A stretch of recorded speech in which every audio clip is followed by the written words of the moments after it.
நம்ம வீட்டில் இன்னைக்கு வந்து திங்கக்கிழமை என்ன சமையல் பார்த்தீங்கன்னா இன்னைக்கு வாங்க பார்க்கலாம் என்ன சமையல். ஃபஸ்ட்டு தலவாழையில் போட்டாச்சு சரிங்களா. கூட கூட சாதம் எடுத்து வச்சாச்சு. ஓகே, நல்லா சூடாக இருக்கும். சூடாக இருந்தால் தான் சாதம் வந்து இலக்கரும். அப்புறம்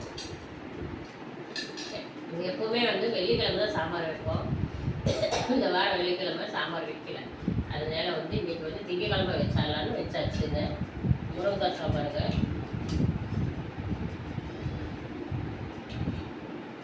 முருங்கைக்காய் சாம்பார் வச்சாச்சு. அப்புறம் பாருங்க கீரை, தண்ணிக்கீரை பொரியல் பாருங்க.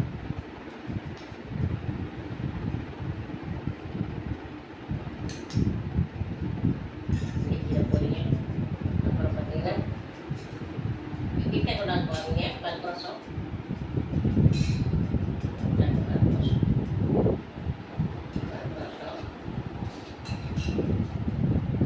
அப்புறம் தயிர் உடைக்கல, உடச்சிக்கலாம்னு சொல்லி வச்சுட்டேன். தயிர் உடச்சி வச்சா கேட்டுக்கிட்டீங்கன்னா அப்படியே வச்சுருக்கேன். சாப்பிடும்போது கட் பண்ணி சாப்பிடுங்க. ஓகே ஃப்ரெண்ட்ஸ், நம்ம வீட்டில் பார்த்தீங்கன்னா முருங்கைக்காய் சாம்பார். கீரை வந்து டெய்லி சேர்த்திக்கலாம், தப்பு இல்லை. ஆனால் வந்து இன்றைக்கி கீரை நம்ம வீட்டு கீரை தான் இருந்தது. சரி 2 டக்கு பறித்து செஞ்சாலும் இல்லைன்னா முத்தி போயிடும். அதனால கீரை பறிச்சாச்சு. வணக்கம் முருங்கைக்காய் சாம்பார். முருங்கைக்காய் எவ்வளோ சீசன் இருக்கோ அவ்வளோ வாங்கி முருங்கைக்காய் மட்டும், முருங்கைக்காய் கத்திரிக்காய் எல்லாத்தையும் போட்டு முருங்கைக்காயெல்லாம் சாம்பார் வைக்க மாட்டேன். ஓகே ஃப்ரெண்ட்ஸ், முருங்கைக்காய் சாம்பார் தான்.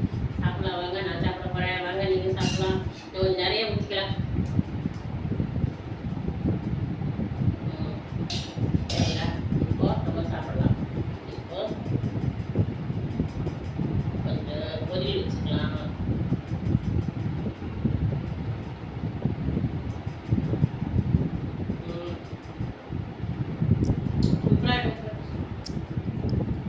கீரை வந்து அது மாதிரி கீரை, தண்டு கீரை கொழுந்து கீரை நல்லா இருக்கும், சூப்பராக இருக்கும். குத்திப்பான கீரை கூட இவ்வளோ டேஸ்ட் இருக்காது.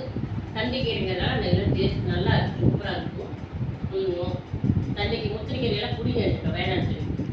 பிஞ்சு கீரையாக இருந்தால் தான் டேஸ்ட்டாக இருக்கும். அதனால தான் பிஞ்சு கீரையாக நீங்கள் செஞ்சுருக்கோம். டேஸ்ட் சூப்பராக இருக்குங்க. நம்ம கடையில் வாங்கிட்டு வரதோட வீட்டில் வந்து தண்ணிக்கீரை வெட்டி சமைக்கிறது அவ்வளோ சூப்பராக இருக்கும். அதோட மெயின் என்னென்னு பார்த்தீங்கன்னா, கடையில் வாங்கிட்டு வந்து எங்கள் வீட்டுக்காரருக்கு பிடிக்கவே பிடிக்காது. எங்கள் வீட்டில் இருக்கிற தண்ணிக்கீரையை சமைச்சா மட்டும்தான் பொரியல் பண்ணால் அவங்க அவ்வளோ பிடிக்கும் பாரு. என்ன தான் வந்து நம்ம அலசி கடையில் வாங்கிட்டு வந்து அலசி சுத்தமாக நீட்டாக செஞ்சாலுமே மண் வாசனை அடிக்கிற எனக்கு பிடிக்கல அப்படின்பாரு. ஆனால் எங்கள் வீட்டு கீரைன்னா அவ்வளோ விரும்பி சாப்பிடுவாரு. ஓகே ஃப்ரெண்ட்ஸ், இன்றைக்கி வந்து நம்ம வீட்டு கீரை பாய். பிடிச்சிருந்தா லைக் பண்ணி சப்போர்ட் பண்ணி